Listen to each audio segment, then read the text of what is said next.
gracia, solo por la fe, solo en su palabra, solo en Cristo Rey.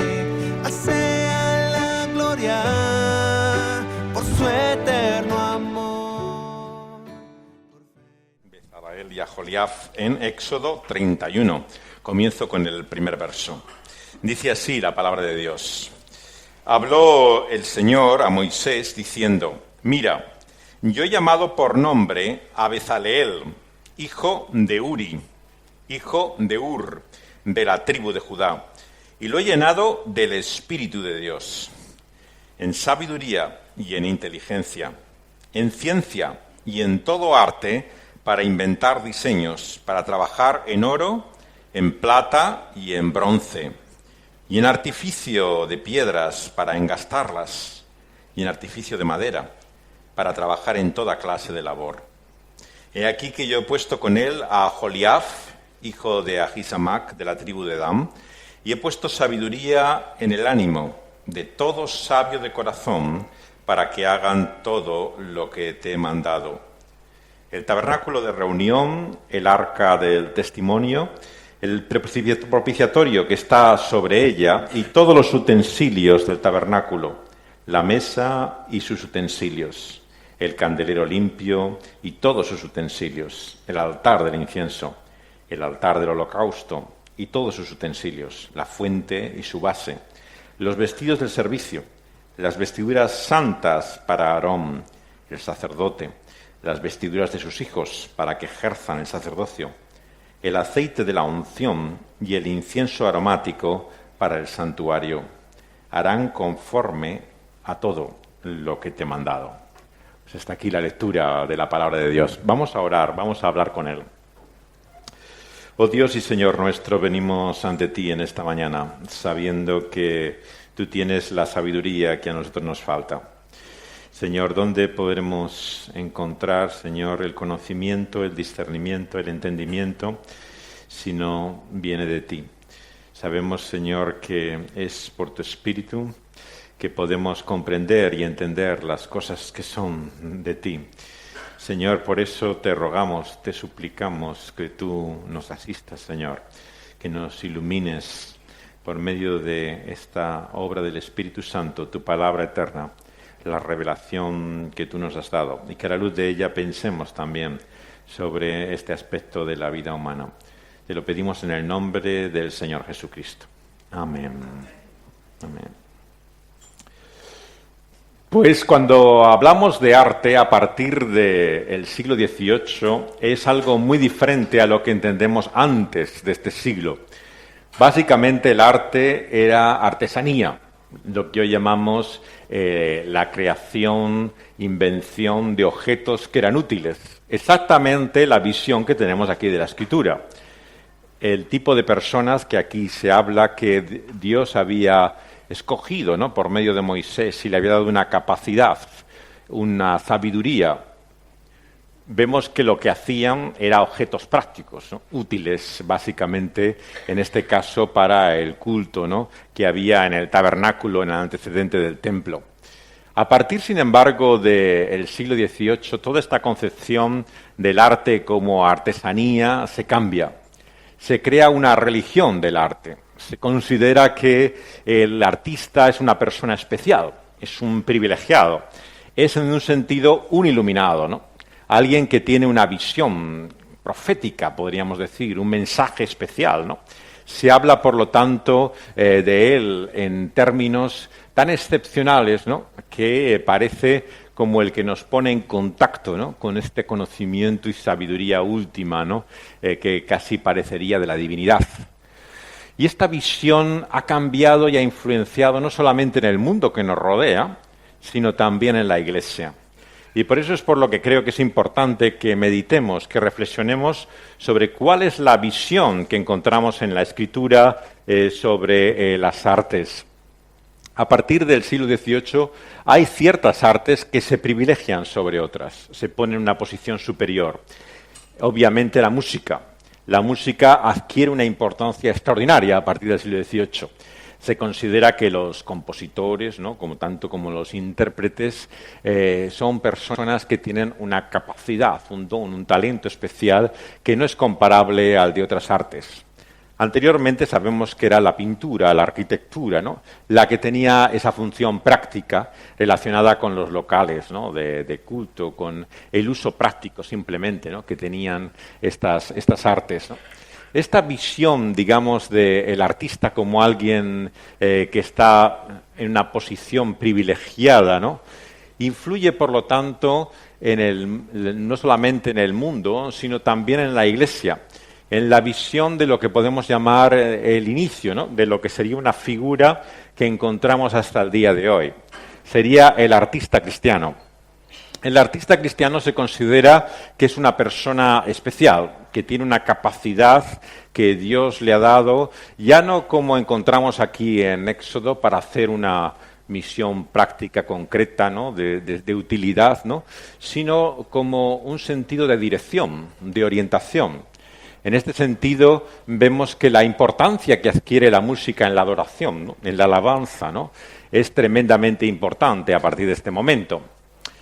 Nos sorprende, claro, de nuestros antepasados en la fe en siglos anteriores, ¿no?, en la Reforma mismo, ¿no?, que aunque había atención e interés por la música, no ocupaba, ¿no?, el lugar artístico que tiene posteriormente. Los himnos que hoy conocemos, por ejemplo, son una creación del siglo XVIII, ¿no? No existían, digamos, en siglos anteriores, ¿no?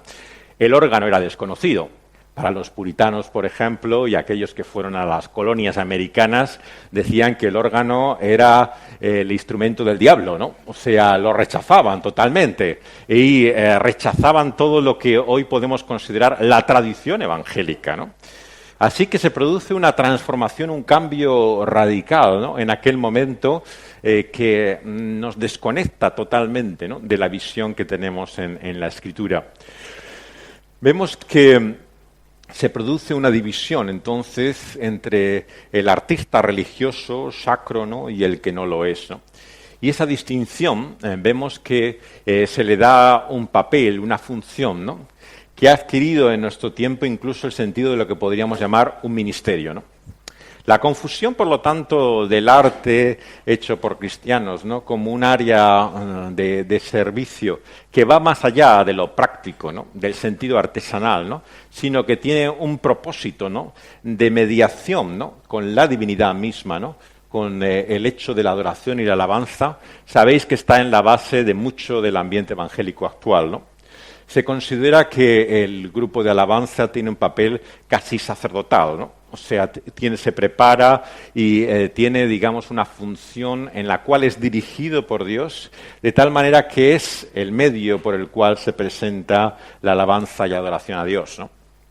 Lo que en Hebreos y en la epístola del Nuevo Testamento vemos que se vincula especialmente con Cristo y con su obra, aquí parecería más bien anclado con el sacerdocio que aquí encontramos, ¿no?, de la época de Aarón, ¿no?, el papel que tenía en esta música, en el culto, ¿no?, del tabernáculo y luego del templo, ¿no? Pero es más, es un papel aún mucho mayor que el que encontramos en el Antiguo Testamento, porque juega, ¿no?, un lugar central, ¿no?, en la vida del pueblo de Dios, ¿no? Vamos a partir, por lo tanto, de algunos presupuestos, ¿no?, puntos de partida que yo creo que la Escritura nos da sobre las artes para tener una visión clara en esta mañana. En primer lugar, tenemos que entender que el arte forma parte dentro de la capacidad del ser humano que está dentro del ámbito de la creación. Estamos, por lo tanto, en una institución, si podemos llamarlo, que tiene que ver con la capacidad, ¿no?, con el carácter del ser humano. El ser humano sabemos que es creado de una forma diferente a cualquier otra criatura. Es hecho a imagen de Dios, ¿no? Y evidentemente que algo de esa imagen de Dios es la capacidad creadora. El trabajo, vemos que es una tarea que se le da también al hombre en el Edén como parte de su propósito en esta vida, en este mundo, ¿no? Señorear sobre la tierra, sojuzgar el mundo, llenar, ¿no?, todo la creación es parte de lo que se ha llamado muchas veces el mandato cultural, ¿no?, que el ser humano tiene. ¿Qué significa que esto está en el contexto de la creación, en el orden que Dios establece al principio? Pues que es común a creyentes y no creyentes. O sea, que Dios, por su gracia común, obra, digamos, por esa capacidad creativa, siendo la persona cristiana o no cristiana. Por lo tanto, la idea que muchos tienen de por qué los mejores artistas que hay en el mundo, los mejores escritores, músicos, pintores, no son los cristianos. Bueno, algunos llegan a pensarlo que lo son, pero se engañan, obviamente. Es obvio que no coincide el listado de la fe con aquellos que son las que tienen la capacidad mayor artística que podemos encontrar en la vida. ¿Por qué? Porque estamos dentro de ese contexto de lo que podríamos llamar la gracia general. Gracia común se les ha llamado a veces a este aspecto, por el cual Dios obra por toda persona independientemente de su fe. Forma parte de esa ordenación de la creación. Eso hace, por lo tanto, que la distinción que algunos cristianos hacen entre tú oyes música cristiana o no cristiana, tú lees un libro cristiano o lees libros seculares, o sea, tú tienes interés, ¿no? Por una película en la medida que sea evangélica o hable de la fe, ¿no? De una forma diferente, ¿no? Como podría ser otra película, crea una distinción que no está en el propósito y el orden original de Dios. Dios en la creación hace el hombre con la capacidad creativa independientemente de su fe. Por lo tanto, lo de excepcional, extraordinario que el ser humano tenga para crear, para poder con su imaginación producir obras, ¿no? De acuerdo a ese pensamiento y el sentido artístico que ha recibido, es algo que no es natural. Dios se lo ha dado. En un sentido decimos que toda persona que tiene, por lo tanto, una capacidad para hacer algo de valor, ¿no? Que sea estimable, no es un atributo propio suyo, ¿no? Dios ha concedido a la humanidad, ¿no? Y a ciertos individuos esa capacidad creativa, ¿no? Excepcional para mostrar la realidad de quién es Él. Así que, en primer lugar, tenemos que decir que no hay arte sacro y secular. No hay música cristiana y no cristiana. No hay libros cristianos y seculares. ¿Qué es lo que hay? Obviamente, claro, hay música, digamos, que puede haber sido inscrita, inspirada particularmente por la fe o por Dios, ¿no? Y otra que no, ¿no? Puede haber libros que hablan de la Biblia, ¿no? Y otros libros que hablan del mundo, ¿no? Pero eso no significa que tengan un carácter especial, ¿no? Sacro o religioso, algo excepcional, ¿no? Respecto a otros libros que demuestren en este sentido ni una mayor inspiración o carácter, ¿no? Ni por necesidad una mayor verdad que otros. Se aplica, digamos, el mismo criterio de discernimiento que todas las cosas. Examinarlo todo, ¿no? Y retenerlo. Bueno, si un libro responde a la verdad de lo que la Biblia enseña, pues es realmente útil, ¿no? Es verdaderamente algo de lo cual podemos aprender. Si ese libro se llame cristiano, ¿no? Evangélico, como le queramos llamar, no corresponde a ese mismo criterio, nos da igual el carácter o la fe cristiana del que lo escribe. O sea, dicho así, la fe personal del autor de una obra, ¿no? Cultural nos hace que su creación, el producto de sus manos, de su mente o de su imaginación, tenga un carácter especial. Hay artistas cristianos, hay escritores cristianos, hay personas que tienen, junto con la fe, la capacidad de poder hacer algo. Pero lo que hacen, el producto, el fruto, la obra de sus manos, no tiene un carácter especial que se pueda etiquetar como cristiano. ¿Qué significa esto? Pues que en la perspectiva neotestamentaria, en la que vamos a hablar ahora, el Señor dice a todo aquel que quiere seguirle y ser su discípulo, que venga en pos de Él y le siga. Pero las palabras no le siguen, las notas de música no le siguen, los fotogramas no le siguen las personas. Entonces, cristianos, por definición, son individuos, seres humanos, no su obra o lo que ellos hacen, ¿no? Cuando se califica, por lo tanto, a un producto, a una creación, a una obra como cristiana, vemos que muchas veces tiene otras motivaciones. A veces, tristemente, simplemente comerciales. Es algo que va dirigido a un círculo determinado que son los cristianos, y si le etiquetas cristiano, sabes que habrá más gente que correspondiendo a esa fe tenga interés en comprarlo y adquirirlo y seguirlo que otras personas. Entonces se utiliza como una etiqueta comercial, es como una forma de poder vender, de dirigirse a un público determinado. Esto, sin embargo, se hace más confuso todavía a medida que pasa el tiempo, cuando no se entiende el siguiente otro proceso y fase que vemos en la revelación divina. No solamente el hombre ha sido hecho creado a imagen de Dios, tiene una capacidad falsamente natural, pero que corresponde a esa gracia general y común, sino que hay una terrible tragedia, Génesis 3, la caída. El pecado ha hecho que todo lo que hagamos, ninguna obra de nuestra mente, en primer lugar, está libre de ese hecho trágico, de esa ruptura que es la caída. Por lo tanto, ni pensamos como debiéramos pensar, ni todo lo que imaginamos, ¿no?, y puede ser invención nuestra, está libre del efecto de la caída. Claro, en el no creyente lo vemos esto como más obvio. Se ve de una manera más patente, ¿no?, la influencia pecaminosa, digamos, de lo que hace. Pero no nos engañemos, el cristiano tampoco está libre de pecado. Mientras estamos en este mundo, mientras hacemos obra de nuestras manos, lo que hacemos también está influido, ¿no?, por esa caída y por ese aspecto pecaminoso. Por lo tanto, cuando etiquetamos a esa obra, ¿no?, o lo que hacemos como de cristiana, podemos querer sugerir, ¿no?, como si esa acción, obra nuestra, pudiera llevar la cruz de Cristo que solo nosotros podemos hacer. Como si realmente tuviera una capacidad o poder, digamos, de manifestar la redención o la santificación del Señor Jesucristo, que solamente la persona, el ser humano, puede tener. Entonces, evidentemente, hay muchas obras de arte de la creación humana que pueden estar hechas por sinceros creyentes, genuinos, honestos, y no tener valor, no decir verdad. Mostrar la incoherencia, ¿no?, que muestra toda la vida humana bajo el efecto de la caída y del pecado. En ese sentido, vemos incluso que a veces el no cristiano tiene la capacidad de poder, por esa gracia común y general, mostrar algo del pecado, ¿no?, en su estado y en su naturaleza como repulsivo, como algo que lamenta, que rechaza.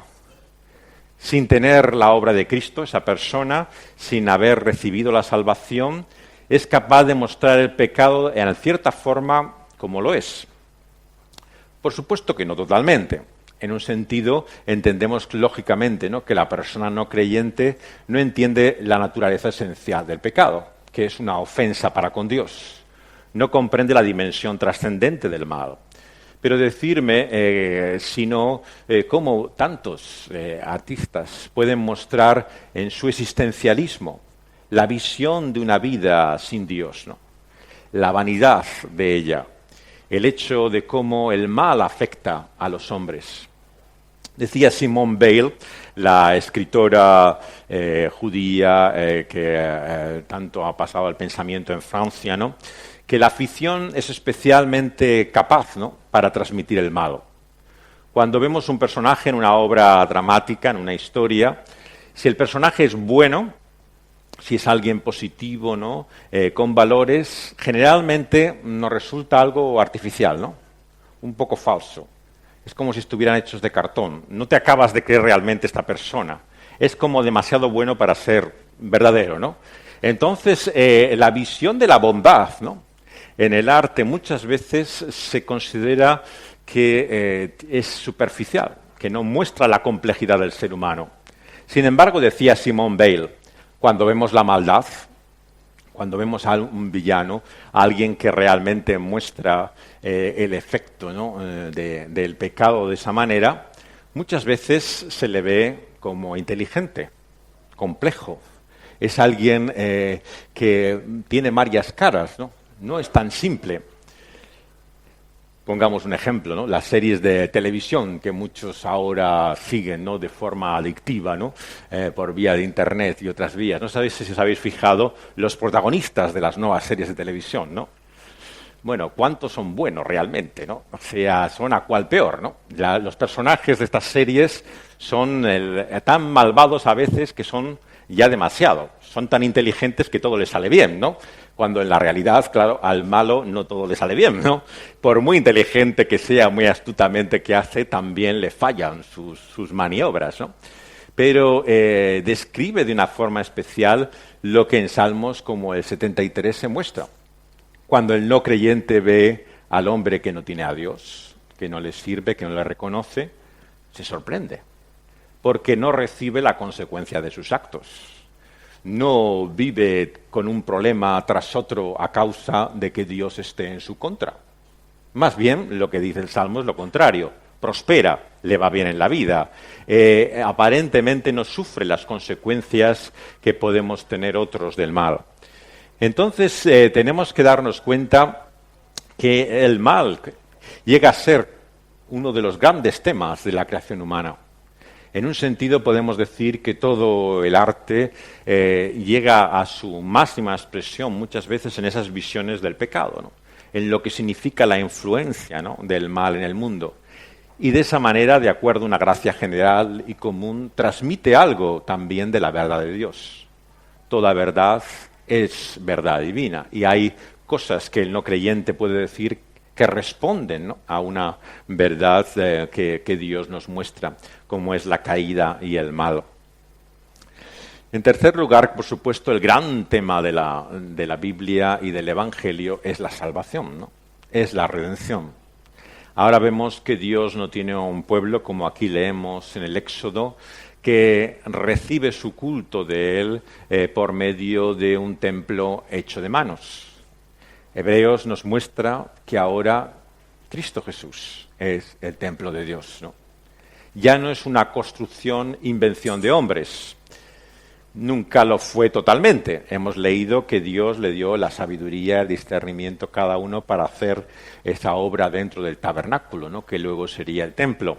Pero ahora los cristianos, desde el principio de la Iglesia de Hechos en Pentecostés, vemos que no sirven no solamente a dioses con imágenes, nunca lo hicieron, desde la ley del Éxodo y de los mandamientos dados por Moisés, sino que tampoco tienen incluso un lugar como el templo para entrar en esa relación y comunión con Dios. Los antiguos romanos, que veían que los cristianos no tenían templos y no tenían dioses y no tenían sacerdotes, decían: ¿estos quiénes son? Desde luego no son religiosos, serán ateos. Y entonces mucho de la acusación que había contra el cristianismo primitivo era de ser irreligioso, de no reconocer los templos, los dioses, los sacerdotes, ¿no? Sin embargo, la tentación una y otra vez del cristianismo, ¿qué es? Sino reconstruir ese sacerdocio. La Iglesia, que ha tomado el nombre de Cristo en la tierra y otra vez, ha establecido nuevamente un sacerdocio mediador, una medida por la cual, por medio de hombres de carne y sangre, pudiéramos seguir acercándonos a Dios. Cuando, ¿qué dice la Epístola a los Hebreos? Que si Cristo Jesús volviera a este mundo, ni siquiera ya Él sería un sacerdote como lo fueron aquellos sacerdotes del orden de Aarón. Él es más que el sumo sacerdote. Él está por encima de todo sacerdocio. Es más, lo hace inútil. El sacerdocio de Cristo Jesús, por lo tanto, se muestra en ese contexto de la suficiencia de Él, como el único camino. Es el templo, la morada del Dios viviente. Entramos en comunión con Él por medio de Cristo Jesús, ¿no? Por lo tanto, no es por medio de un tipo especial de música, no es por una obra artística más o menos elaborada e inspirada espiritualmente que conocemos a Dios, ¿no? Lo conocemos por medio de Cristo Jesús. ¿Y cómo conocemos a Cristo Jesús? ¿Cómo entramos en relación con Él? ¿De qué manera podemos descubrirle? Hablaremos de ello en el mensaje esta mañana. Pero en primer lugar, por supuesto, por su revelación. Este libro, esta palabra escrita de Dios, registra, ¿no?, lo que Dios mismo tiene que decirnos. ¿Y qué tiene que decirnos? El Señor Jesús mismo lo dice, ¿no? por Moisés, ¿no? Por los profetas, por la ley, de lo que nos habla es de Él mismo. Por lo tanto, el uso que tenemos que hacer del Antiguo Testamento, de pasajes como el que he leído al principio, de todo el papel de los cantores, del culto que había en el antiguo templo, tiene que cambiar a la luz de la revelación última, que es Cristo Jesús. No son, por lo tanto, hombres con su música, ¿no?, y su capacidad creativa la que nos acercan a Dios, ¿no?, sino que ellos apuntaban a otro, al que había de venir, a Cristo Jesús. Y el cuadro, por lo tanto, de Hebreos es que Él dirige desde el cielo la alabanza en cielos y tierra. No necesita de un sacerdocio, ni en este mundo, ni de los ángeles, para poder llevar a nadie al verdadero culto a Dios, sino que solamente por Él, ¿no?, en su nombre, por su persona, podemos adorar, reconocer, servir a Dios como Él es, ¿no? Esta visión cristocéntrica, ¿no?, que tiene la Biblia, ¿no?, cambia también nuestra visión de lo que podríamos llamar que es ese área artística o creativa, ¿no? En un sentido, por supuesto, todo creyente que recibe la vida de Cristo es llamado a servir a Dios, a reconocerle, a adorarle, sin excepción. La adoración en el Nuevo Testamento, por lo tanto, no tiene un contexto particularmente cúltico. No es algo que se haga en un templo en especial, en un día en particular, ¿no?, por determinada forma de música, sino que es la vida misma del cristiano. Eso es la adoración a Dios. Por lo tanto, cuando en Romanos 12 se sacan las conclusiones de todo lo que el apóstol ha estado diciendo, de lo que Dios ha hecho por Cristo Jesús, nos llama a ser un sacrificio vivo, agradable a Dios, que es nuestro culto racional. La palabra de Dios, por lo tanto, presenta toda la vida como adoración. No es adoración lo que hay antes de la predicación, lo que hay después, ¿no?, el culto entero. La adoración está en toda la vida. La visión, por lo tanto, que reduce la alabanza a un aspecto sea participativo por medio de la música, ¿no?, sea por medio de concentrarnos, ¿no?, en lo que es el estudio de la Biblia o su palabra, crea una división que la Biblia no reconoce, ¿no? Dios nos muestra que todo nuestro ser, toda nuestra vida es suya. Y por lo tanto, como todo lo que ha creado, como todo lo que es obra de sus manos, tiene un solo propósito, que es glorificarle, reconocer quién es Él, alabarle. Y el gran mensaje de la Biblia, de Antiguo a Nuevo Testamento, es que toda la creación, toda la obra de sus manos le alabará, le reconocerá, le glorificará. Incluso aquellos que no les sirven, aquellos que no se han rendido a Él, que han recibido su vida, serán humillados delante suyo. Declararán la realidad de que Él es Dios cuando el Señor Jesucristo vuelva. Cuando Él regrese, todo estará unido en esa misma adoración y alabanza a Dios. Y ahora, mientras tanto, sabemos que es en la Iglesia, en la comunidad de los creyentes también, donde esa adoración se encuentra de una forma especial. Pero no solamente en un acto de culto, en una reunión en la Iglesia, sino con toda nuestra vida. Con todo lo que hacemos reconociéndole a Dios, con las obras que hacemos que son para Él, se convierten en buenas obras en el lenguaje bíblico. En un sentido podemos decir que buenas obras haría tanto el cristiano como el no cristiano. Pero claro, ¿qué queremos decir con buenas obras? Humanamente. En un sentido entendemos que hay obras que pueden ser buenas, ¿no?, por lo que se considera de valor humanamente de ellas. Pero bíblicamente, ¿qué son buenas obras? ¿Qué es lo que es agradable a Dios? ¿Qué es en lo que Él encuentra su complacencia, ¿no? En aquello que se hace en adoración, ¿no?, en servicio a Él. Dice el Señor Jesús que ni un vaso de agua que daremos a una persona necesitada quedará sin recompensa. Pequeños actos que no le damos importancia, que nadie creería que son un ministerio, Sin embargo, como parte de esa vida de entrega, de servicio a Dios, el Señor se complace, se satisface a causa de Cristo Jesús. Una y otra vez la motivación, por lo tanto, de la adoración, de la alabanza, del reconocimiento a Dios es el lugar que Cristo Jesús ocupa para nosotros. En un sentido, todo ser humano, todo individuo sirve, rinde culto a algo o a alguien. Cuando alguien nos dice, no, yo no soy creyente, no le creáis. En algo tiene que creer, en alguien, si no, no se levantaría esta mañana. Hace tiempo que hubiera querido quitarse la vida. Si alguien vive todavía es que por lo menos espera, tiene la fe, ¿no?, en aquello que no ha visto, que no conoce, de que un día, si toca la suerte, si le cae finalmente la fortuna de poder encontrar aquello que llene su vida, será feliz. Y esa es su fe, su creencia, es lo que sirve, lo que adora. El lenguaje bíblicamente, por lo tanto, no es entre creer y no creer. Es entre adorar y servir al Dios vivo y verdadero o servir a dioses o ídolos falsos.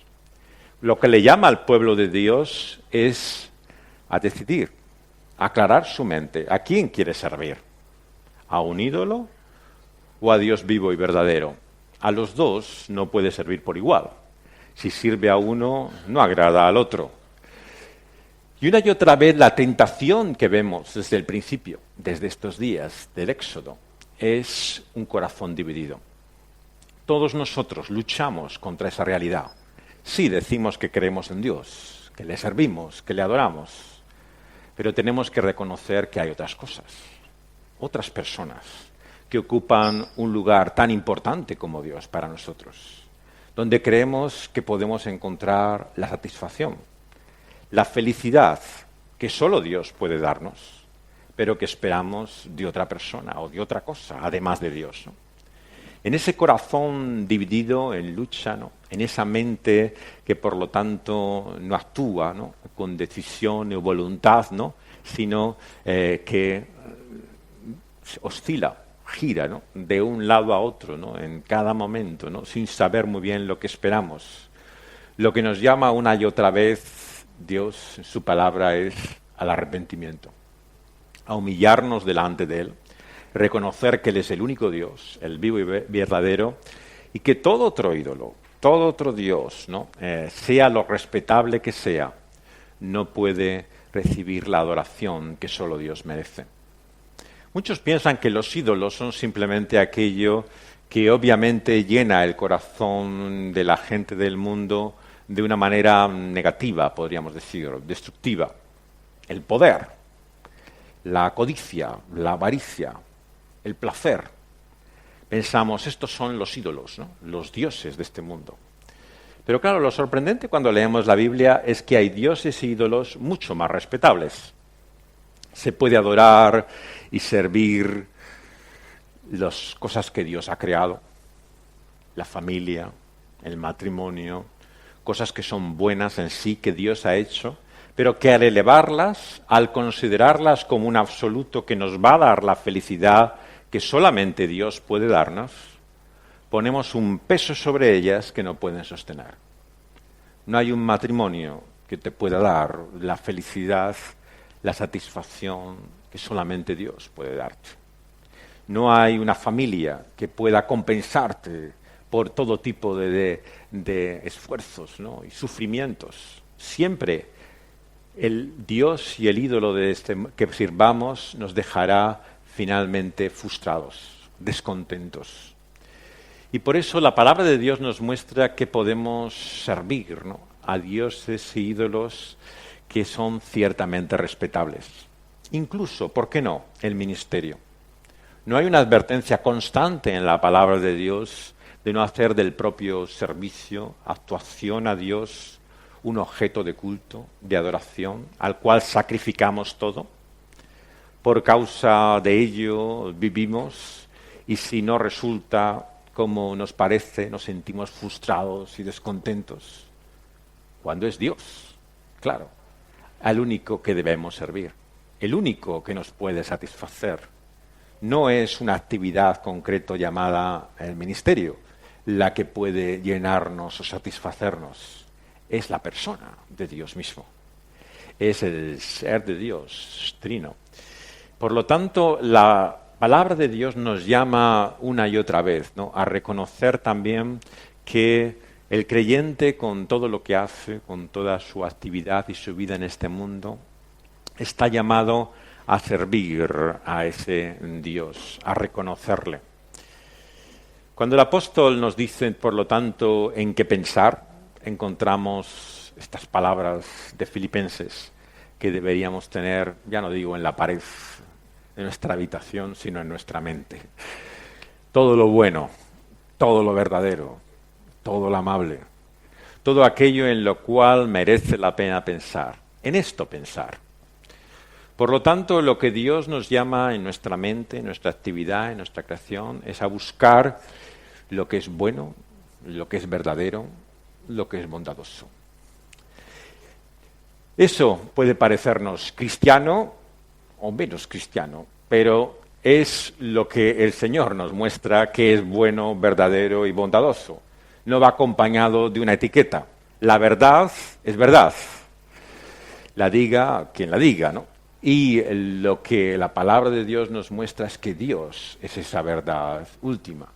Por lo tanto, a partir de Dios descubrimos, ¿no?, y servimos a esa verdad con lo que decimos.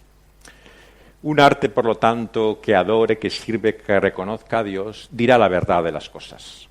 Nos guste o no nos guste. Tendrá un papel profético. Llamará, como los siervos de Dios en la antigüedad, al bien, bien y al mal, mal. No confundirá las dos cosas. Por lo tanto, el pecado es un tema de la creación y la actividad cristiana. El mal, ¿no?, es mostrado tal y como es, a la luz de la verdad de Dios. Algo abominable a sus ojos, rechazable. Y por lo tanto, el cristiano no solamente nos presenta pensamientos positivos, admirables, inspiradores, nos presenta también la realidad del hombre en su maldad. Y produce el rechazo que ha de producirnos en nosotros el pecado. Junto a esa verdad está también el hecho de la bondad de Dios, la misericordia que Él ha mostrado, la compasión que vemos en Cristo Jesús. Un arte, una creación, un pensamiento del hombre que solo juzga, ¿no?, que solo condena, que solo habla del mal que hay en el mundo y no reconoce la bondad que viene de Dios, no merece en modo alguno reconocerse como inspirado por el Señor Jesucristo. El Señor Jesucristo fue misericordioso, como Dios es, lento para la ira y grande en misericordia. Así lo vimos cuando estuvo entre nosotros. Andaba con publicanos y pecadoras. Mostraba la misericordia de Dios, su bondad, su gracia. Por lo tanto, aquello que responde a alguien que busca servir y reconocer a Dios, habrá de mostrar la compasión, la misericordia, ¿no?, la bondad que Dios nos revela en Cristo Jesús. Y así podríamos seguir con cada una de las características que nos da ahí en Filipenses. Esto sí que es un criterio a examinar, a valorar. No si es cristiano o no es cristiano, sino si es bueno o no lo es, si es verdadero o no lo es, si es amable o no lo es. Y obviamente que habrá cosas que hagan los cristianos que son más verdaderas, más buenas, más amables que otras, ¿no? O sea, debemos discernir no en base a la persona que lo ha hecho, sino el valor, la verdad, el sentido que tiene. Y es así como determinadas cosas que el hombre hace nos parecerán más o menos verdaderas o falsas, buenas o no. Y así las examinamos a la luz de la palabra de Dios. ¿Qué hacemos finalmente cuando descubrimos que algo de lo que el hombre hace es bueno, amable y bondadoso? Damos gracias a Dios por ello. Nos dice Santiago que no hay ninguna buena cosa, ninguna buena dádiva, ningún don que no venga del Padre de las luces. El creyente no sabe explicar perfectamente de dónde viene el mal. Dios creó el mundo bueno, su creación perfecta, un ser hecho a imagen de Dios. Pero el mal entró en este mundo. Sabemos que la serpiente antigua, Satanás, se introdujo en el Edén y la realidad es que el hombre cayó, pecó. Es un misterio para nosotros, cómo alguien hecho bueno puede hacer mal. No podemos explicar del todo por qué hay mal en este mundo, por qué el mal está en nosotros todavía. Lo que sabemos es de dónde viene el bien. Y esto es una gran diferencia. Es algo que el no cristiano no sabe. Ellos no saben de dónde viene el mal tampoco, pero tampoco de dónde viene el bien. Cuando algo bueno les pasa, dicen que es la suerte, casualidad, la buena fortuna que les ha caído. Pero nosotros sabemos por lo menos algo de dónde viene el bien, lo que es bueno, lo que es verdadero, y damos gracias a Dios por ello. Reconocemos que es de Dios todo aquello que es bueno, verdadero y bondadoso. Y por lo tanto el cristiano también está llamado a usar, a utilizar la creación de los hombres, la imaginación, y cuando descubre en ella verdad, bondad, ¿no?, hermosura, pues da gracias a Dios por ello, glorifica a Dios por ello. Y cuando lo que descubrimos en esa creación es algo del lado oscuro de nosotros, de nuestro mal, de nuestro pecado, lo que hacemos es reconocer nuestra responsabilidad, nuestra propia culpa. Cuando vemos la creación, lo que el hombre hace en la afición, descubrimos algo de nosotros mismos. Esto es lo que sería de nosotros sin la gracia de Dios. Cuando veis a alguien que parece particularmente malo, que nos resulta terrible, no pensamos que es un demonio. Nos damos cuenta que es el mal que hay en el ser humano. Y eso nos hace sentir compasión, pero también identificación. Entendemos que ese mismo mal es el que ha arruinado todo el propósito de Dios y nos muestra, ¿no?, lo lejos que estamos al este del Edén, de aquel propósito último de Dios, ¿no? En ese sentido, habrá cosas, ¿no?, en la creación, en el arte, en la cultura, que nos producirán repulsión, rechazo, que no podremos adorar o alabar a Dios por ellas, porque reflejarán la maldad del ser humano. Pero eso no significa que no tengan ninguna función, ningún sentido, ningún propósito.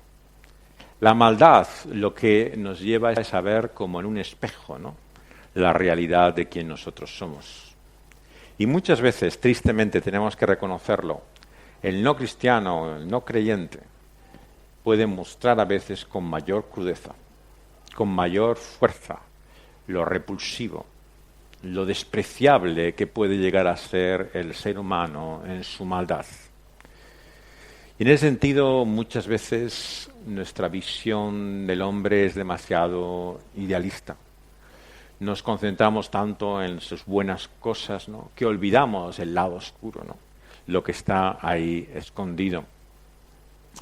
El apóstol Pablo, por lo tanto, hacía uso también de la cultura de su tiempo, tanto positiva como negativamente. En Hechos 17 encontramos como en la predicación cristiana mismo, ¿no?, él en Atenas, ¿no?, habla de lo que aquellos hombres conocían por algunos de sus poetas, ¿no?, de sus pensadores, de la gente que hacía obras de creación, ¿no?, que mostraba su pensamiento.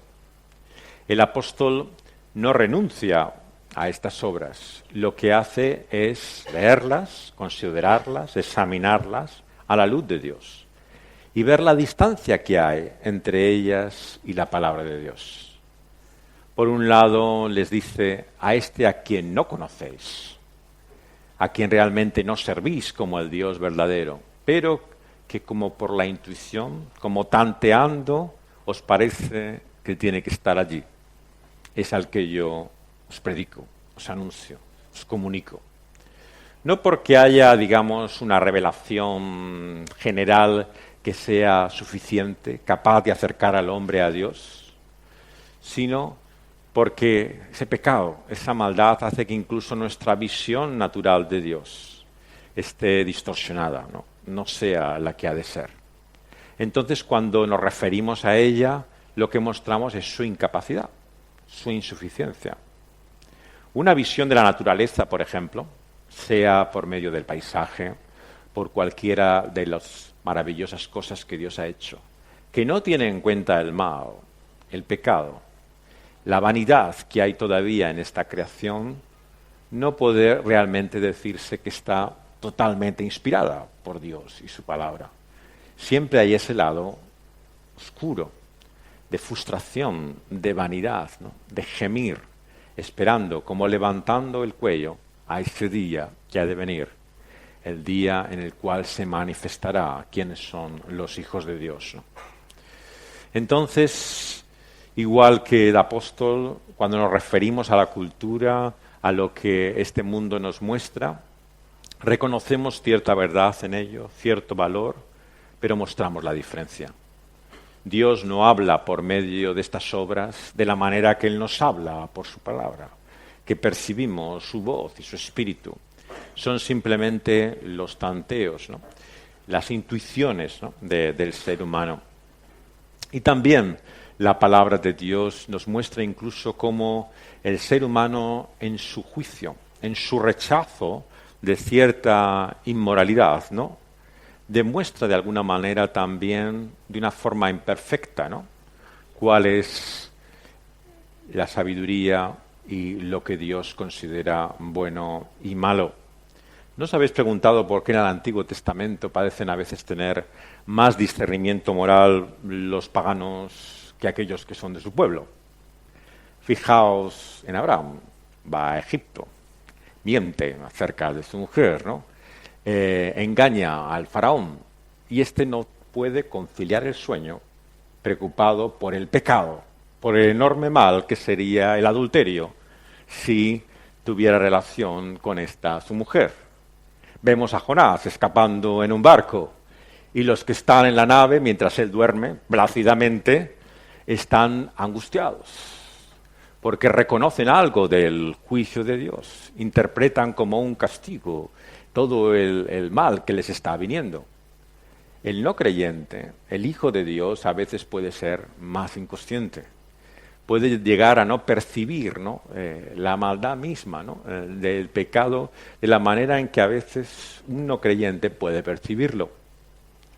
Por eso está que también la palabra de Dios nos muestra cómo en la Iglesia, dice en las cartas el apóstol Pablo, hacéis cosas que incluso en el mundo, ahí fuera, lejos de los cristianos, se consideran malas. Y vosotros las justificáis encima.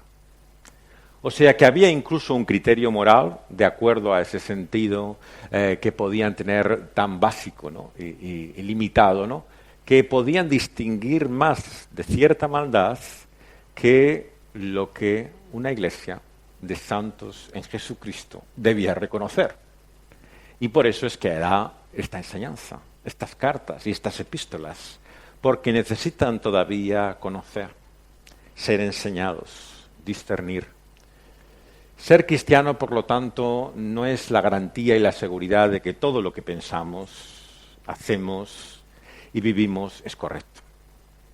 La razón por la que estamos aquí, por la que venimos delante de este libro finalmente y queremos aprender de Dios, es porque hay muchos errores en nuestra mente, muchas contradicciones en nuestra conducta.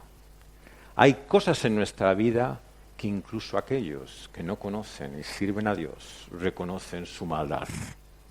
Y por lo tanto no debemos ser hipócritas, sino humillarnos y reconocer que si Dios puede hablar hasta por medio de una burra, con Balaam, ¿cómo no nos va a hablar con aquellos incluso que son impíos, que no conocen a Dios y que son como un testimonio que nos acusa en nuestra propia conciencia de la realidad de lo que somos?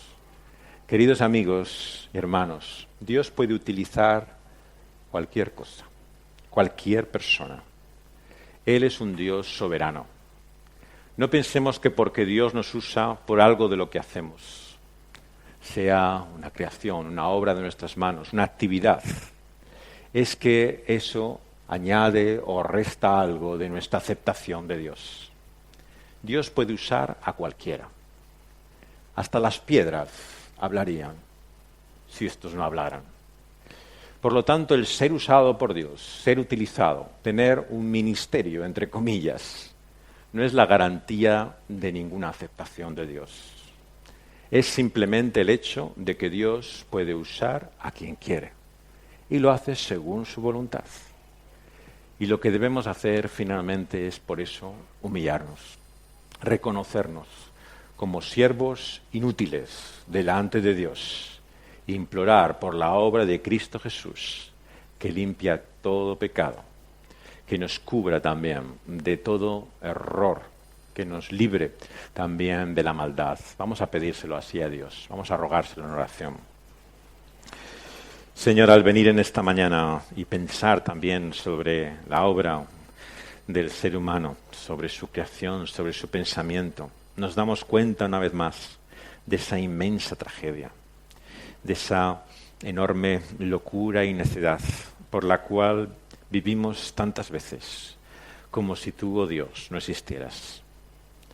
Señor, líbranos de esa necedad última, de ese ateísmo práctico, de comportarnos, Señor, como si no hubiera un Dios, un único Dios vivo y verdadero, que es el único al que debemos reconocer y servir. Señor, que podamos arrepentirnos de ello, volvernos, Señor, a ese único Dios que eres tú, por medio de Cristo Jesús. Señor, te suplicamos que por medio de Él ha venido la gracia y la verdad. Señor, no hay revelación mayor que la que está en tu propio Hijo. No hay otro nombre por encima de los hombres, en el cielo y en la tierra, que sea comparado al de tu amado Hijo. Señor, danos más de Cristo Jesús, de su amor a ti, de su servicio a la verdad, de la bondad que hay en ti, manifestada por medio de tu Hijo. Danos, Señor, todo aquello que es hermoso, que nos muestra la belleza que hay en ti como el Dios y Ser Supremo. Señor, te queremos pedir que por medio de Cristo Jesús podamos percibir más de lo que deberíamos ser. Y te alabamos y damos gracias, que lo podemos reconocer y ver por la obra de tu Espíritu Santo, que nos ilumina, alumbra la faz de Jesucristo. Y Él es verdadero Dios y verdadero hombre. Tu propósito, Señor, para nosotros no es que hagamos creaciones angélicas, que nos comportamos como si no seamos ya auténticamente hombres, sino que como tu Hijo Jesucristo podamos ser verdaderamente humanos, el verdadero ser humano que debiéramos ser. Danos esa profunda humanidad que hay en Cristo Jesús. Y que eso sea el cristianismo que busquemos, que eso sea realmente lo que reflejemos, manifestamos en todos nuestros pensamientos y obras. La humanidad conforme a ese propósito de Dios, que en Cristo Jesús tú has restaurado, quieres hacer de nuevo por medio de tu Espíritu Santo. En su nombre te lo pedimos. Amén.